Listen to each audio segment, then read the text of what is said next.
अपनी attendance complete कीजिए और कोई भी प्रॉब्लम थी प्रीवियस सेशन में तो आप अपने चैट बॉक्स में मेंशन कर दीजिए। जब तक कि सभी बच्चे ज्वाइन होते हैं हम आज के चैप्टर के पॉइंट्स को, आज के जो सेशन हो रहा है उनके पॉइंट्स को डिस्कस कर लेते हैं। प्रीवियस चैप्टर में हमने क्या क्या पढ़ा था एक बार मैं आपको दोबारा बता दूं जब तक आप लोग ज्वाइन कर रहे हैं। हमने प्रीवियस चैप्टर में देखा था कि अर्थक्वेक क्या होते हैं, ठीक है।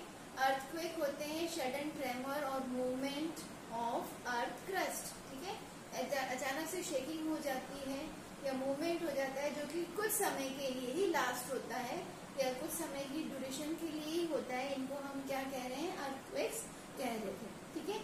इनके इफेक्ट्स क्या क्या होते हैं, क्या क्या नुकसान ये अर्थक्वेक पहुंचा सकते हैं, ये अर्थक्वेक कैसे होते हैं, मेन कॉज क्या है अर्थक्वेक का, वो हमने लास्ट सेशन में देख लिया था, प्रीवियस वीडियो में देख लिया था। इस सेशन में हम जो पढ़ने वाले हैं वो पढ़ने वाले हैं फोकस एपिसेंटर के बारे में। तो फोकस और एपिसेंटर बताने से पहले मैं आपको दोबारा बताना चाहूंगी कि हमने क्या कॉज अर्थक्वेक का बता किया था, क्या होता है मेन कॉज ऑफ अर्थक्वेक। तो आपको जैसे मैंने बताया कि हमारी जो अर्थ है उसका अपर मोस्ट लेयर लिथोस्फीयर कहलाता है और ये सिंगल पीस का नहीं होता, ये स्मॉलर पीस में बना हुआ है और इन स्मॉलर पीसेस जो रॉक पीसेस हैं उनको हम कहते हैं लिथोस्फेरिक प्लेट्स या टेक्टोनिक प्लेट्स। मिडल जो मेंटल पार्ट है उसमें मैग्मा होता है, मोल्टन रॉक पीसेस होते हैं, उनका मूवमेंट होता रहता है जिसके कारण ये जो टेक्टोनिक प्लेट्स है इनका भी मूवमेंट होता रहता है। जब इनका मूवमेंट बहुत तेजी से होता है तो ये जो टेक्टोनिक प्लेट्स हैं ये रफ एजेस होने के कारण आपस में जुड़ जाती है, इंटरलॉक हो जाती है और इंटरलॉकिंग के कारण क्या होगा, इन पे एक टेंशन क्रिएट हो जाता है, एक प्रेशर क्रिएट हो जाता है और इसको जब हम ये जो प्लेट्स हैं ये आपस में खोलना चाहेंगी, एक दूसरे से मूव करना चाहेंगी, हटना चाहेंगी, तो अचानक से इसमें जो फोर्स स्टोर हो गया है प्रेशर के फॉर्म में वो एकदम से रिलीज होगा और जब ये एनर्जी रिलीज होती है, जो फोर्स की एनर्जी स्टोर हो रही है वो रिलीज होती है तो ये एक वाइब्रेशन क्रिएट करती है। यही वाइब्रेशंस वेव्स का जनरेशन करती है, इन्हीं वाइब्रेशन से वेव्स जनरेट होती हैं। इन वेव्स को कहते हैं सिस्मिक वेव्स और नॉर्मल टर्म में हम इनको शॉक्स भी कहते हैं। जो झटके लगते हैं ना वो सिस्मिक वेव्स ही होती हैं जो वाइब्रेशन के कारण डेवलप होती है। अब जिस प्लेट के बीच में ये एनर्जी लिबरेट हो रही है तो वो पॉइंट तो एक होगा, तो वो पॉइंट क्या कहलाता है, वो पॉइंट कहलाता है फोकस, जहां से एनर्जी लिबरेट हुई है।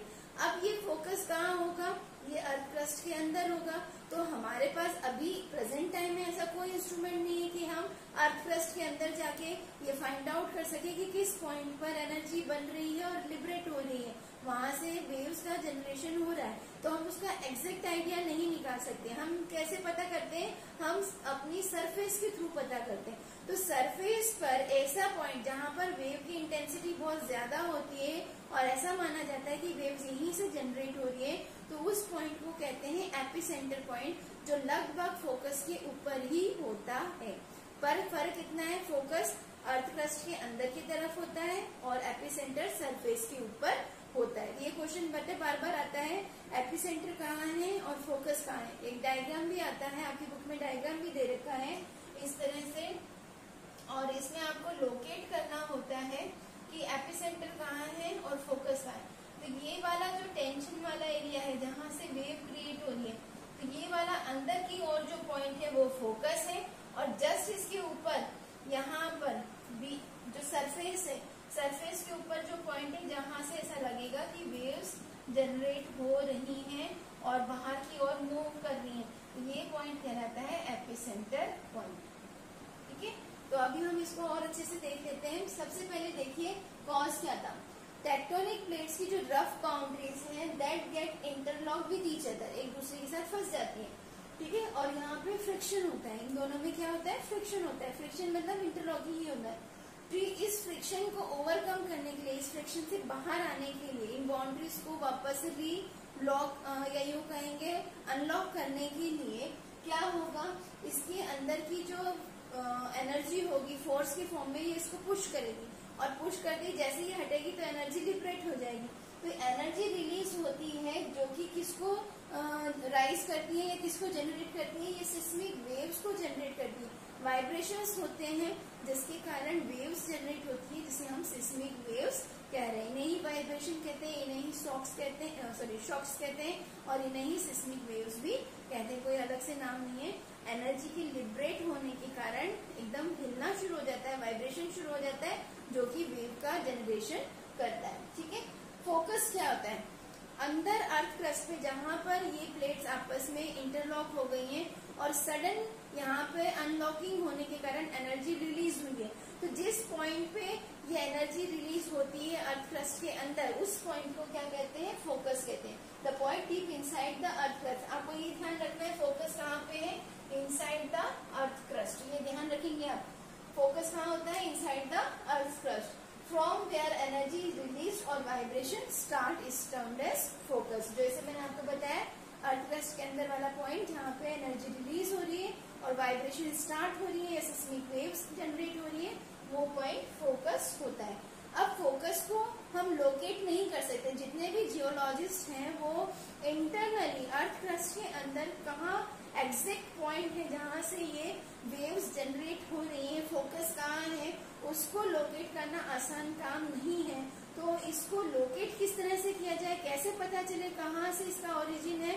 तो इसके लिए सरफेस पे देखा जाता है, अर्थ के सरफेस पे देखा जाता है कि किस पॉइंट पे मैक्सिमम वेव्स आ रही हैं। तो जस्ट अबाउट द फोकस जो सरफेस पे पॉइंट हमें मिलता है या जियोलॉजिस्ट को मिलता है, वो पॉइंट कहलाता है एपिसेंटर। और ऐसा ही माना जाता है कि एपिसेंटर से जो वेव्स हैं उनका ओरिजिन हो रहा है, क्योंकि वहाँ पे इंटेंसिटी बहुत ज्यादा होती है। ये जो वेव्स होती है बेटा, ये अंदर से बाहर की ओर मूव करती है। जैसे पानी में पत्थर फेंकते हैं तो वहां से वेव्स अंदर से बाहर की ओर मूव करती है, जिसे हम रिपल्स कह रहे हैं। तो ऐसे ही अर्थक्वेक की वेव्स भी बाहर की ओर मूव करती है। जिस एरिया में ये जनरेट हो रही है वहां पर इनकी इंटेंसिटी, इनका जो मैग्नीट्यूड है, पावर है, वो बहुत ज्यादा होता है। तो उस एरिया में जितना भी कंस्ट्रक्शन होगा, जितनी भी लाइफ होगी, उस पर डैमेज ज्यादा होगा। और जितना दूर ये वेव्स जाएंगी, इनकी इंटेंसिटी कम होती चली जाएगी, तो दूर वाले एरिया में डिस्ट्रक्शन इन वेव्स के कारण कम होगा। ठीक है, तो ये कुछ चीजें आपको ध्यान रखिए बेटा, छोटी छोटी चीजें ही आपसे पूछी जाएंगी कि आपका जो अंडरस्टैंडिंग है वो कितनी है, उसको जज किया जाता है। ठीक है, बोर्ड में। तो आप ये ध्यान रखिए फोकस क्या है और एपिसेंटर क्या है। नेक्स्ट जो है वो है सिस्मोमीटर। अब हमें पता है कि आज के टाइम में हमारे पास इतनी एडवांस टेक्नोलॉजी अभी तक नहीं आई है कि हम प्रॉपर अर्थक्वेक को प्रिडिक्ट कर सकें कि कब नेक्स्ट अर्थक्वेक आएगा, कैसे हम उससे बचेंगे। ठीक है, तो हमारे पास अभी प्रिडिक्शन के लिए कोई इस तरह का मेथड नहीं है, पर फिर भी जियोलॉजिस्ट ने कुछ न कुछ यहाँ पे वर्क किया है और एक तरह का इंस्ट्रूमेंट यहाँ पे इन्वेंट किया है, जिससे हमें ये पता चल जाता है कि कितनी इंटेंसिटी का फर्दर अर्थक्वेक आ सकता है। ठीक है, ये बहुत जल्दी नहीं पता चलता, ये फोर्स शॉक्स के कारण पता चलता है, तो इतना टाइम हमें मिल नहीं पाता, पर फिर भी थोड़ा बहुत प्रेडिक्शन हो जाती है। ठीक है, तो ये जो इंस्ट्रूमेंट है जिससे हमें क्या पता चल रहा है, इंटेंसिटी ऑफ सिस्मिक वेव्स। हमें क्या पता चल रहा है, इंटेंसिटी ऑफ सिस्मिक वेव्स। तो अर्थक्वेक की इंटेंसिटी, सिस्मिक वेव्स के कारण ही अर्थक्वेक आता है, तो अर्थक्वेक की इंटेंसिटी फाइंड आउट करने के लिए जो इंस्ट्रूमेंट है वो है सिस्मोमीटर। इसी से जुड़ा हुआ एक प्लॉटर होता है जिसमें कागज लगा होता है और इस कागज पे ग्राफ जैसा एक फिगर बनके तैयार हो जाता है, जो बताता है कितनी इंटेंसिटी का अर्थक्वेक आ सकता है नियर बाय टाइम में। तो इस ग्राफ को, इस प्लॉटर को कहते हैं सिस्मोग्राफ। तो ये ग्राफ होता है टू रिप्रेजेंट इंटेंसिटी। ठीक है, ये इसी सिस्मोमीटर के साथ ही जुड़ा रहता है। क्लियर है इतनी बात? अब इंटेंसिटी तो हमें पता चल कि पावर होता है, कितना पावर है, नंबर कैसे पता चलेगा, 1 है, 2 है, 10 है, 20 है, कितना है, तो इसको कैसे पता करेंगे? तो इसको पता करने के लिए एक और इंस्ट्रूमेंट होता है जिसे हम कहते हैं रिक्टर स्केल। रिक्टर स्केल एक साइंटिस्ट थे जिनका नाम था चार्ल्स आर रिक्टर। ठीक है, उन्होंने ये इन्वेंट किया था। अब हम रिक्टर स्केल के बारे में पढ़ते हैं। रिक्टर स्केल बहुत इंपॉर्टेंट है बच्चों, क्योंकि इसके कैरेक्टर्स पूछे जाते हैं। रिक्टर स्केल के कैरेक्टर्स क्या क्या हैं वो पूछे जाते हैं, ठीक है। तो आप इसको थोड़ा ध्यान से देखें। रिक्टर स्केल क्या होता है? रिक्टर स्केल, रिक्टर स्केल किस लिए होता है? To find out the magnitude of earthquake. अभी हमने इंटेंसिटी सिस्मोमीटर में जाना था, अब हम क्या फाइंड आउट कर रहे हैं? Magnitude of earthquake.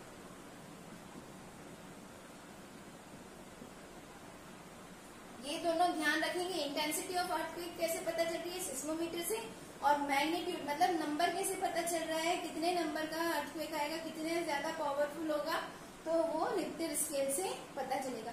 आपने स्केल आपके पास मैथ्स में यूज करते हुए देखा होगा, वो लीनियर स्केल होता है जिसमें 1 2 3 नंबर लिखे रहते हैं और आप उस पर प्रॉपर मेजरिंग कर लेते हो। पर रिक्टर स्केल एक लीनियर स्केल नहीं होता है, यहाँ पर हर एक नंबर का अलग मतलब होता है, ठीक है। अगर कोई नंबर 2 नंबर में इंक्रीज हो रहा है तो उसका मतलब उसकी जो पावर है वो 100 टाइम्स इंक्रीज हो रही है। तो ये कैरेक्टर है इसका। सबसे पहले तो आप ये देख लो किसने इसको इन्वेंट किया था। Invented by doctor Charles R Richter, ठीक है, जिनके नाम के कारण ये रिक्टर स्केल का नाम पड़ा है, ठीक है। इसके कैरेक्टरिस्टिक क्या है?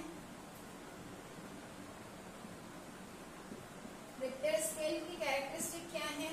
सबसे पहला कैरेक्टरिस्टिक है it is not a linear scale. एक सिंपल लीनियर स्केल नहीं है जो हम यूज करते हैं, ठीक है। दूसरा क्या है? In this scale when number increases by 2,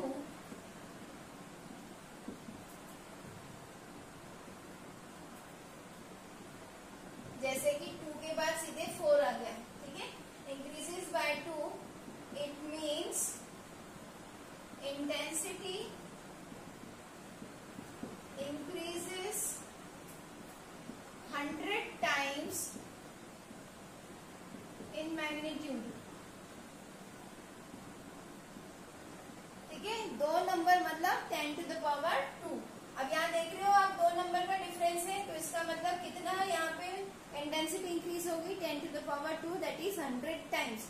अगर हम इसको 1 2 3 4 5 6 इस तरह से कर लें, ठीक है, ये लीनियर स्केल है, तो 1 और 2 के बीच में 1 का डिफरेंस है मतलब 10।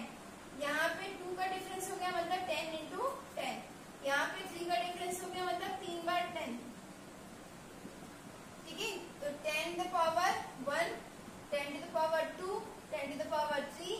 ऐसे ही यहाँ पे 4 का डिफरेंस है, तो यहाँ कितना आ जाएगा? 10 to the power 4। सिमिलरली यहाँ पे कितना आ जाएगा? 10 to the power 5। तो हर एक पॉइंट पर 10 टाइम्स इंटेंसिटी इंक्रीज हो रही है। तो आपसे ये क्वेश्चन पूछा जा सकता है, आया हुआ है कि अगर पहले 3 नंबर का मैग्नीट्यूड का अर्थक्वेक आया हुआ है और उसके बाद 6 नंबर का मैग्नीट्यूड सेम प्लेस पे आया है, तो कितना डिस्ट्रक्टिव है फ्रॉम द प्रीवियस वन। तो यहाँ पे आप देखिए कितना डिफरेंस है? 3 4 5 6, कितना नंबर का डिफरेंस है? 3 नंबर का डिफरेंस है। इसका मतलब यहाँ पर 10 to the power 3 times increase हो जाएगा। दैट मीन्स कितना होगा? 1000 टाइम्स मोर डिस्ट्रक्टिव होगा, ठीक है। जो बाद में आया है वो पहले से कितना टाइम्स डिस्ट्रक्टिव है? 1000 टाइम्स डिस्ट्रक्टिव है। तो इस तरह के क्वेश्चंस पूछे जाते हैं। तो आप ये सेकंड प्रॉपर्टी याद रखेंगे, सेकंड कैरेक्टर याद रखेंगे कि अगर इस स्केल पर नंबर 2 में इंक्रीज हो रहा है, इट मीन्स ये 100 टाइम्स इंक्रीज हो रहा है। 1 में इंक्रीज हो रहा है तो 10 टाइम्स, 2 में इंक्रीज हो रहा है 100 टाइम्स, 3 में इंक्रीज हो रहा है 1000 टाइम्स, ठीक है। तो इस तरह से ये फर्दर इसमें वैल्यूज इंक्रीज होती जाती हैं। आपकी बुक में एक चार्ट दिया हुआ है जिसमें कुछ पॉइंट्स दिए हुए हैं, जैसे 2.5 मैग्नीट्यूड दे रखा है, ठीक है। उसके बाद सॉरी 3.5 है, फिर 4.5 है, फिर है आपका 6, फिर 7 एंड अबव दे रखा है, 7 दे रखा है और 8 एंड अबव दे रखा है। तो इस वैल्यू से आप क्या समझ रहे हो, इन वैल्यू से आप क्या समझ रहे हो, कैसा होगा अर्थक्वेक? तो इन वैल्यू से हम ये समझ रहे हैं कि ये लिटिल डिस्ट्रक्टिव है, ठीक है, या यूं कहेंगे नो डिस्ट्रक्शन अकर्स। ये सिर्फ शेकिंग होगी, बिल्डिंग्स वगैरह का डैमेज यहाँ पर नहीं होगा। यहाँ पे सिर्फ शेकिंग होगी जो सिस्मोमीटर और सिस्मोग्राफ पे रिकॉर्ड हो सकता है, पर यहाँ डिस्ट्रक्शन नहीं होगा। यहाँ पर फील होगा, सिर्फ फील बाय पीपल। यहाँ पे भी शेकिंग हो रही है 3.5 पे भी, पर डिस्ट्रक्शन नहीं हो रहा। डिस्ट्रक्शन कहाँ से शुरू होगा? यहाँ से बिल्डिंग्स वगैरह में डिस्ट्रक्शंस देखे जा सकते हैं, जैसे कि क्रैक्स वगैरह आना, ठीक है, ये इसमें देखे जा सकते हैं 4.5 में। ये डिस्ट्रक्टिव हो जाता है 6 से, और 6 के अबाउट डिस्ट्रक्शन शुरू हो जाता है, ठीक है। ये मेजर डिस्ट्रक्शन हो जाता है, और ज्यादा डिस्ट्रक्शन होगा।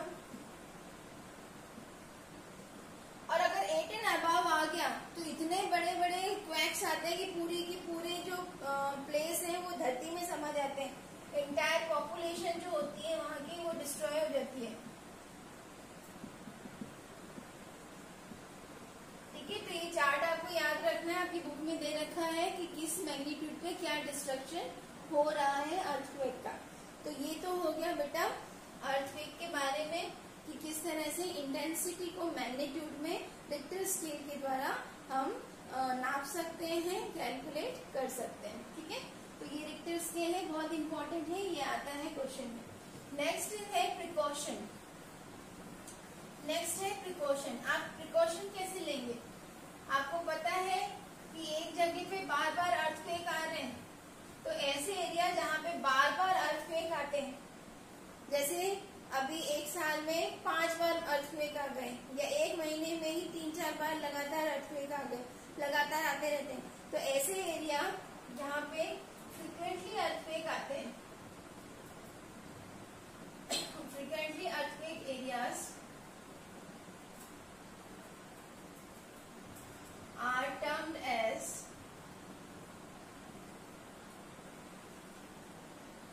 earthquake prone areas, ठीक है। इनको क्या बोलते हैं? earthquake prone areas, जहाँ पे earthquake आने की ज्यादा संभावनाएं होती है। बेटा यहाँ तक आपको समझ में आ गया तो एक बार यस करके मेंशन कीजिए, ताकि मुझे पता चल जाए कि आपको ये समझ में आ रहा है या नहीं आ रहा है, ठीक है। अभी तक तो हमने देखा था टेक्टोनिक प्लेट्स के इंटरलॉकिंग के कारण अर्थक्वेक होते हैं। इसके अलावा और क्या कारण हो सकते हैं? अनदर कॉज ऑफ अर्थक्वेक, ये भी कई बार पूछा जाता है, what are the different another causes of earthquake, और क्या क्या कॉजेज हो सकते हैं? जैसे कि वॉल्केनिक इरप्शन होना, यहाँ पर भी अर्थ के प्लेट्स का सडन ब्रेकिंग होती है, दूर दूर चली जाती है और मैग्मा जो है बाहर की ओर आता है। तो जो सडन मूवमेंट हो रहा है वो शेकिंग का कारण बनता है, और इस तरह से अर्थक्वेक यहाँ पे आ सकते हैं। तो वॉल्केनिक इरप्शन के कारण हो सकता है। दूसरा मीटियोर हिट के कारण हो सकता है। हमारी जो स्पेस है वहां पर बड़े बड़े रॉक के पीसेस हैं, कई बार ये घूमते घूमते अपने ऑर्बिट से बाहर आ जाते हैं, और जैसे ही ये फोर्स ऑफ अट्रैक्शन लूज करते हैं, ये किसी न किसी प्लैनेट की तरफ मूव करते हैं और हाई स्पीड से मूव करते हैं, और किसी प्लैनेट से ये जब टकराते हैं तो उसकी सरफेस पे सडन फोर्स लगने के कारण शेकिंग होती है, जिसे हम अर्थक्वेक के रूप में जानते हैं। तीसरा कारण हो सकता है underground nuclear weapon testing.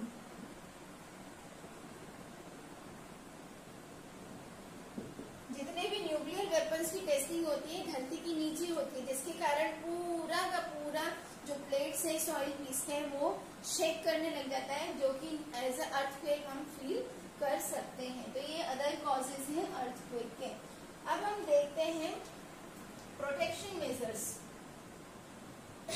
Sorry, protection measures मतलब तरीके, प्रोटेक्शन मतलब बचाव के। अब आपको पता है अर्थक्वेक आएगा या अर्थक्वेक आ सकता है, तो आप क्या क्या बचाव के तरीके अपनाओगे। हम इसको 3 कैटेगरी में बांटते हैं। पहली कैटेगरी, क्या आप उस एरिया में रहते हो जहाँ बार बार अर्थक्वेक आते हैं, तो आपको पता है अर्थक्वेक आएंगे, तो वहाँ क्या आप प्रोटेक्शन करोगे, वहाँ क्या स्ट्रेटेजी अपनाओगे। दूसरा, अर्थक्वेक आ गया है तो आप क्या स्ट्रेटेजी अपनाओगे। आपके पहले कोई भी आपने अरेंजमेंट नहीं किया है, अचानक से अर्थक्वेक आ गया है, तो आप वहाँ पे अपने आप को कैसे बचाओगे। तीसरा, अर्थक्वेक आने के बाद जो भी डिस्ट्रक्शन होता है उससे ओवरकम कैसे करोगे, कैसे अपने आप को वहां से निकालोगे, कैसे अपने आप को वहां से बचाओगे। तो ये 3 कैटेगरी में हमें प्रोटेक्शन पढ़ने और इन्हीं 3 कैटेगरी में क्वेश्चंस बन के आते हैं। अगर आप अर्थक्वेक प्रोन एरिया में रह रहे हैं या आपके बिल्डर को ऐसे एरिया में बिल्डिंग्स बनाने का कॉन्ट्रैक्ट मिला है जो अर्थक्वेक प्रोन एरिया है, तो वहां पे बिल्डर कैसे घर बनाएगा, आपके घर कैसे होने चाहिए। तो वहां पे आपका सबसे पहला जो आएगा condition, when you are living in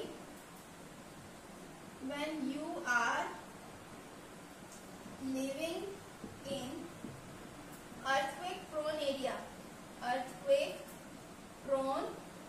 ये बेटा क्वेश्चन आया हुआ है इसलिए मैं इसको बता रही हूँ। अगर किसी बिल्डर को इस एरिया में कंस्ट्रक्शन करना है या आप इस एरिया में रह रहे हो, तो आप क्या मेथड अप्लाई करोगे। तो यहाँ पे मेथड नंबर 1 क्या होगा, houses made up of light constructing material.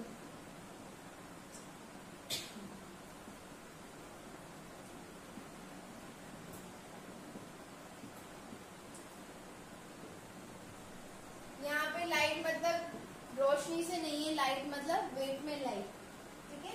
Light constructing material like would and mud, मिट्टी और लकड़ी का ज्यादा यूज करेंगे ऐसे मकानों में, ताकि अगर कोई डिस्ट्रक्शन हो, मकान गिरता भी है तो किसी ह्यूमन बीइंग पे या किसी भी लिविंग ऑर्गेनिज्म की जान का खतरा ना हो, ठीक है, कम से कम यहाँ पे डिस्ट्रक्शन हो।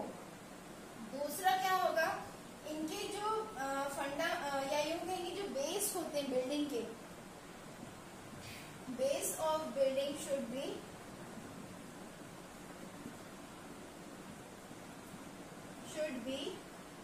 earthquakes proof। बेस बनाते हैं, नीचे का जो बेस डालते हैं जिसे हम नींव कहते हैं, वहां पर कुछ स्पेशलाइज्ड टेक्नोलॉजीज यूज करके इस तरह से बिल्डअप किया जाता है कि अगर शेकिंग हो अर्थ में तो ऊपर वाली बिल्डिंग भी ज्यादा असर ना पड़े। तो इस तरह के मकानों को हम कहते हैं अर्थक्वेक प्रूफ्स। नींव जो होती है, फंडामेंटल बेसिस होते हैं उनके, वो होनी चाहिए। और क्या होना चाहिए, प्रॉपर सप्लाई होनी चाहिए सभी चीजों की, proper supplies of all emergency equipments, है ना। इमरजेंसी इक्विपमेंट्स मतलब फ्लैश लाइट होना चाहिए आपके पास, है ना, फर्स्ट एड होना चाहिए, कम्युनिकेशन के लिए कुछ ऐसा इंस्ट्रूमेंट होना चाहिए जैसे लैंडलाइन हो गया, मोबाइल फोन हो गया। अर्थक्वेक के टाइम में बेटा केबल्स वगैरह टूट जाती हैं तो लैंडलाइन ज्यादा काम नहीं करते, मोबाइल्स वगैरह काम कर सकते हैं। यहाँ पे शॉर्ट सर्किटिंग का भी एक खतरा होता है, फायर लगने का खतरा होता है, तो आपके पास फायर एक्सटिंग्विशर वगैरह होना चाहिए, आपके पास टॉर्च होना चाहिए। लाइट चली जाती है इस एरिया में, कई दिनों तक नहीं आते। आपके पास फूड की प्रॉपर सप्लाईज होनी चाहिए, अगर मान लीजिए रास्ते वगैरह ब्लॉक हो गए तो आपके पास खाने पीने की कमी ना हो। तो ये सब चीजें हमारे पास प्रॉपरली होना चाहिए। और सबसे ज्यादा एग्जिट प्लान्स बेस्ट होना चाहिए, आपके पास बेस्ट एग्जिट प्लान होना चाहिए, ठीक है। या प्रॉपर सेफ एरिया होना चाहिए जहाँ पे आप जाके छुप सकते हो। अर्थक्वेक आया तो ऐसे सेफ एरिया होना चाहिए वहां पे आप छुप सको और वहां पे आपका जो भी हार्म है डिस्ट्रक्शन के कारण वो ना हो, ठीक है। तो ये तो होता है उस एरिया में जहाँ पे अर्थक्वेक बार बार आते हैं और आपको पता है कि अब फ्रीक्वेंटली अर्थक्वेक आ सकता है। दूसरा क्या प्रोटेक्शन मेथड हम अपनाएंगे जब अर्थक्वेक आ जाए। जब अर्थक्वेक आ जाए, आप घर पे बैठे हैं और अचानक से अर्थक्वेक आ गया तो आप क्या करेंगे? पहले तो लोग बाग क्या करते हैं, भागते हैं, बाहर निकलने की कोशिश करते हैं। तो बिल्कुल भी भागना नहीं चाहिए। भागने से क्या होता है, एकदम से भीड़ हो जाती है, लोगों में धक्का मुक्की हो जाती है, एक दूसरे के ऊपर गिर सकते हैं या फिर एक दूसरे को रश करने के चक्कर में एक दूसरे का नुकसान कर सकते हैं। तो यहाँ पे हर्ट होने के चांसेस ज्यादा होते हैं। तो आपको पेशेंस होना चाहिए, आपको काम होना चाहिए उस समय, ठीक है। When earthquake occurs, ठीक है, जब अर्थक्वेक आ जाए तो क्या करोगे? अगर आप घर में हैं, इनसाइड बिल्डिंग है, आप कहाँ पे हो? इनसाइड बिल्डिंग, तो आप क्या करोगे? Go to safer place. आपके घर में ऐसे एरिया जहाँ पे आपके ऊपर कोई भी कंस्ट्रक्शन वर्क नहीं है, झूमर वगैरह, बड़ी बड़ी लाइटें, ये कर्टन के रोड्स जहाँ पे नहीं है वहां पे जाओ। Cover your head with pillow, तकिए से अपने हेड को कवर कर लेंगे, ठीक है। गो इनसाइड टेबल और बेड के नीचे अगर जाने की जगह है तो बेड के नीचे घुस जाना चाहिए, या फिर आपके ऊपर कोई जैसे डाइनिंग टेबल है उसके नीचे जाना चाहिए, ताकि सीधे कोई भी ऐसी नुकीली चीज आपके सर पे आके ना लगे, ठीक है। जो हेड है वो आपके टॉप से कवर हो जाए, तो जो भी नुकसान हो पहले उस कवर का हो, फिर आपके हेड तक वो चीज पहुंचे। मतलब आपका हेड एकदम से डायरेक्ट कॉन्टेक्ट में ना हो, क्योंकि हेड गया तो सब गया, ठीक है। तो यहाँ पे आप ये कर सकते हो, बी काम एंड पेशेंस।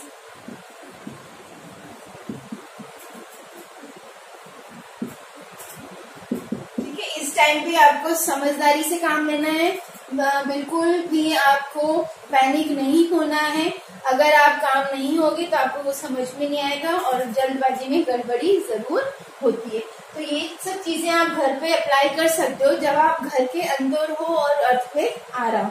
मान लीजिए आप बाहर मूव कर रहे हो, व्हीकल पे हो और अर्थक्वेक आ जाए तो आप क्या करोगे? Sorry, outside the building, building से बाहर हो तब क्या करोगे? डोंट गो और स्टैंड नियर टॉल स्ट्रक्चर्स। कभी भी बाहर ऐसी कंडीशन आ जाए तो बड़े बड़े कंस्ट्रक्शंस के नीचे बिल्कुल नहीं होना चाहिए। डोंट गो और stand near tall structures like buildings, electric poles, bridges, ठीक है। तो ऐसी जगह से हमें दूर रहना है, क्योंकि ये गिरेंगे तो सीधे आपको नुकसान करेंगे। दूसरा, lay down on the ground. आपको जमीन पर लेट जाना चाहिए। उससे क्या होता है, चलते फिरते हम हिल-डुल सकते हैं, कहीं हमें लग सकती है, ना भी कोई चीज टकराए तो हमारे हिलने के कारण हम किसी चीज से टकरा सकते हैं। तो उस कंडीशन में सीधे आपको लेट जाना चाहिए। ऊपर से तो कोई चीज आएगी नहीं क्योंकि ओपन एरिया रहेगा, पर आपको बस ये ध्यान रखना है कि किसी भी कंस्ट्रक्शन के पास आप ना लेटें। You should go to safer place where disaster management, या यूं कहेंगे वेयर सप्लाईज आर अवेलेबल।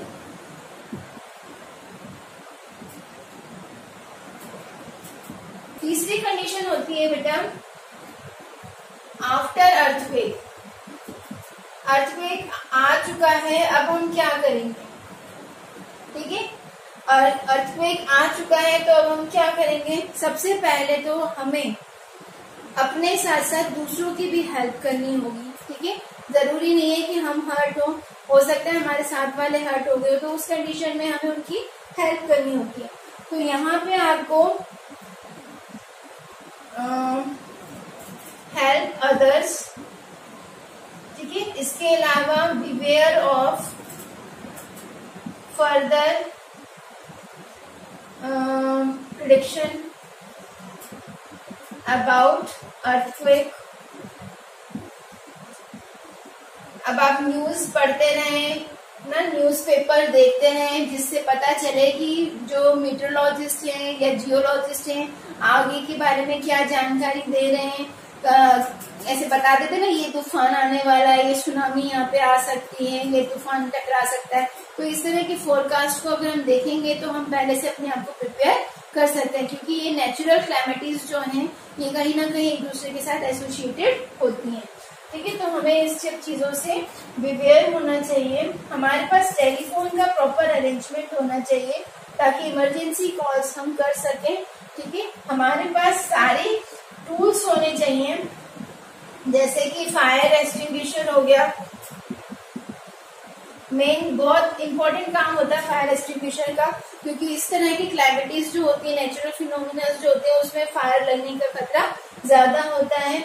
इसके अलावा फर्स्ट एड बॉक्स हमारे पास होना चाहिए, टॉर्च वगैरह के इक्विपमेंट्स हमारे पास होना चाहिए, सभी सप्लाईज प्रॉपर अमाउंट में हमारे पास होना चाहिए।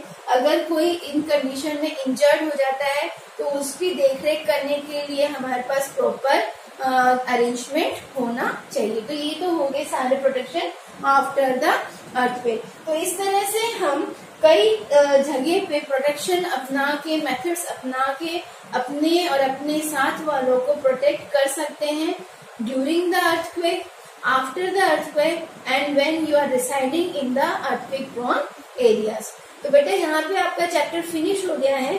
इस चैप्टर में आपको कोई भी प्रॉब्लम हो, कहीं कुछ नहीं समझ में आ रहा हो, तो वो चैट बॉक्स में लिख के मेंशन करें। हम नेक्स्ट लाइव सेशन लेंगे, इसमें आपके डाउट्स क्लियर करेंगे और कुछ क्वेश्चंस आपको मैं पूछूंगी इसी चैप्टर के अंदर से, इसलिए आप इसको लर्न करें, अच्छे से समझें। ओके, तो अगर यहाँ तक आपको समझ में आ गया है तो यस मेंशन कीजिए, अच्छा लगा हो सेशन तो लाइक कीजिए, और कल तक के लिए good bye and be safe. कल हम दोबारा लाइव क्लास में मिलते हैं। Thank you.